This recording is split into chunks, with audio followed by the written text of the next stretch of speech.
Hi, and welcome to the first episode of the finance module of the Future Skills Grand Course. Once you get rich, you will want to diversify your investments. You'll want to divide it between real estate, gold, public and private equity, commodities, currencies, and loans, for example. By then, capital preservation will be much more important than high returns. Rich or wealthy means different things for different people. But if the gross value of your house makes up less than a quarter of your total net worth, or if you have 10 years worth of expenses in investable assets, you should consider yourself rich. But until then, asset class diversification probably isn't that important. I will address diversification and related issues later in the course, but only superficially today. In this episode, I'll deal with investment strategies for moderately experienced investors. I'll go through why you should invest, what to invest in, how to formulate a strategy that fits your situation and personality, and finally, briefly introduce the important topic of psychology and emotion control. I'll assume you at the very least own a mutual fund since a few years back, and preferably have a trading account. Don't worry if you don't. This will be quite straightforward. The why. First, I recommend you establish why you are investing. Is it for a specific purpose, like buying a house or financing an education? Or is it more long-term and vague, like securing a nice lifestyle when you get older? Just to get rich usually isn't enough motivation for getting through the inevitable hard times that every investor faces sooner or later. Put up a note somewhere, you'll see it every day, to remind you of why you devote all that time and energy to investing. Now let's move on to the concept of risk. The most important concept of investing is risk. More specifically, the risk of losing money. Actually, risk is defined as losing money. Just to make sure we're on the same page here, high risk means a high risk of losses. Fortunately, that risk can be accompanied by a fair to high chance of considerable gains as well. But remember this, the future is unknowable, and investing means dealing with the future. You can't know the outcome, but you can make an educated guess about the range of outcomes and have a hunch about their respective probabilities. The more you know and the more experienced you are, the better you will be at estimating risk and potential. Now moving on to the what.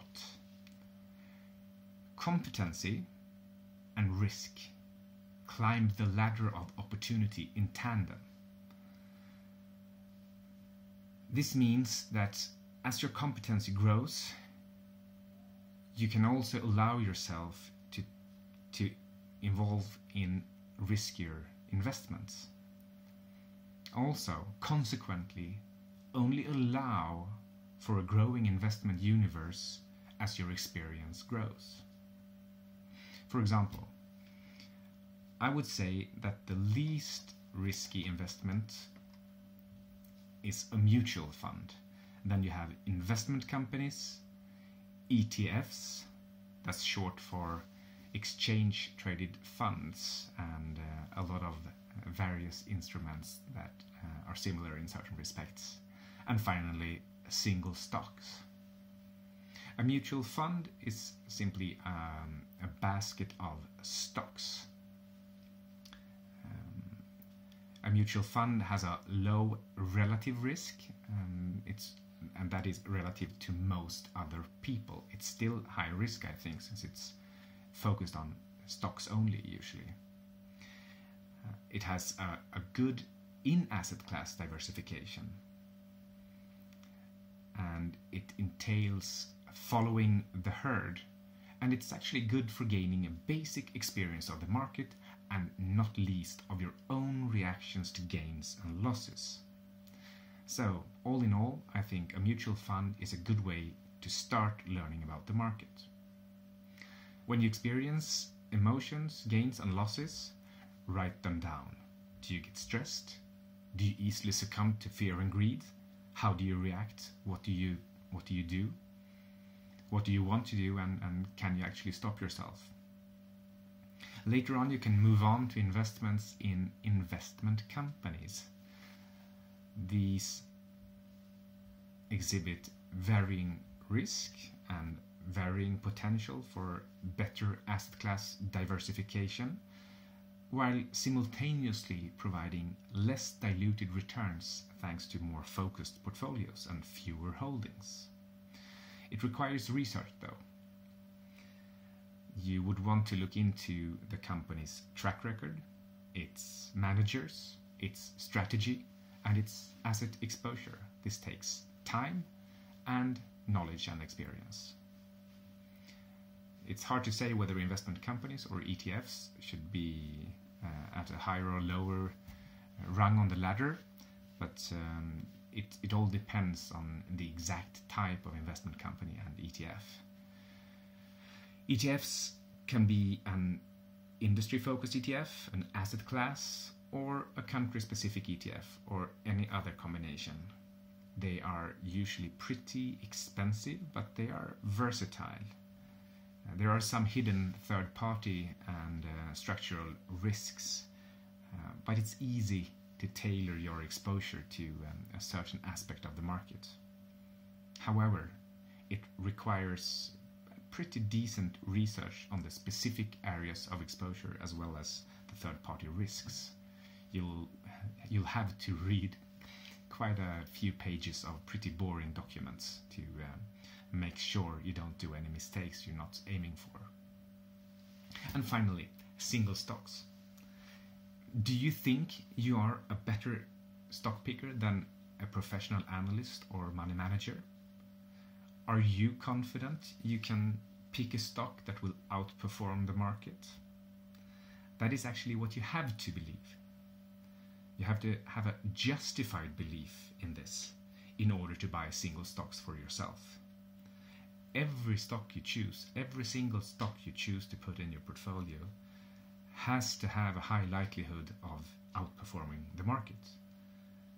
Otherwise, you should choose an index instead, since the index is less volatile, and less volatility means you can buy more of it without risking large losses. I'll talk more about volatility and its relation to the use of leverage in a future episode. I would say that buying a single stock could be considered the arena of the pros. You should resist the urge to gamble, to invest just for the fun of it, and similar retarded reasoning when buying single stocks. You should invest to make money or to learn how to make money and save your playing for elsewhere. At the very least, only gamble with symbolic amounts. But once again, ja,